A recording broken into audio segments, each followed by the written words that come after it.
ଶିବରାତ୍ରି ଦିନ ଭଗବାନ ଶିବଙ୍କୁ ପୂଜା ଅର୍ଚ୍ଚନା କଲେ ବହୁତ ଲାଭ ମିଳିଥାଏ ଓ ଆଶୀର୍ବାଦ ସର୍ବଦା ଆମ ଉପରେ ରହିଥାଏ।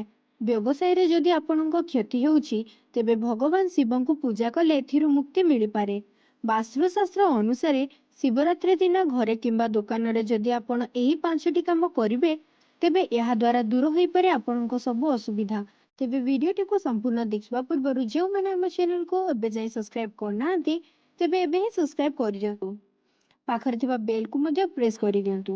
ବାସ୍ତୁଶାସ୍ତ୍ର ଅନୁସାରେ ଶିବରାତ୍ରି ଦିନ ଦୋକାନରେ କିମ୍ବା ଘରର ଗେଟ୍ ପାଖରେ ଲାଲ ରଙ୍ଗର ସିନ୍ଦୁରରେ ଓମ୍ ଲେଖନ୍ତୁ। ଏମିତି କରିବା ଦ୍ୱାରା ଘରେ କି ବ୍ୟବସାୟରେ କୌଣସି ଖରାପ ଚିନ୍ତାଧାରା ଆସିବ ନାହିଁ। ନୀଳ ରଙ୍ଗ ଭଗବାନଙ୍କ ପ୍ରିୟ ମନାଯାଏ।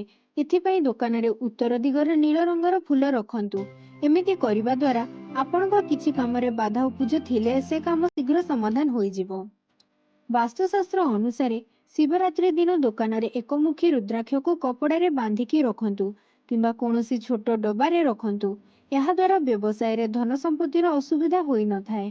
ଶିବରାତ୍ରି ଦିନ ଦୋକାନରେ ଭଗବାନ ଶିବଙ୍କ ମୂର୍ତ୍ତି ସ୍ଥାପନ କରନ୍ତୁ। ଏହା ଦ୍ୱାରା ଭଗବାନ ଶିବଙ୍କ କୃପା ସବୁବେଳେ ଆପଣଙ୍କ ଉପରେ ରହିବ ଓ ଏହା ଦ୍ୱାରା ବ୍ୟବସାୟରେ ଆପଣଙ୍କୁ ସୁଯୋଗ ମିଳିବ।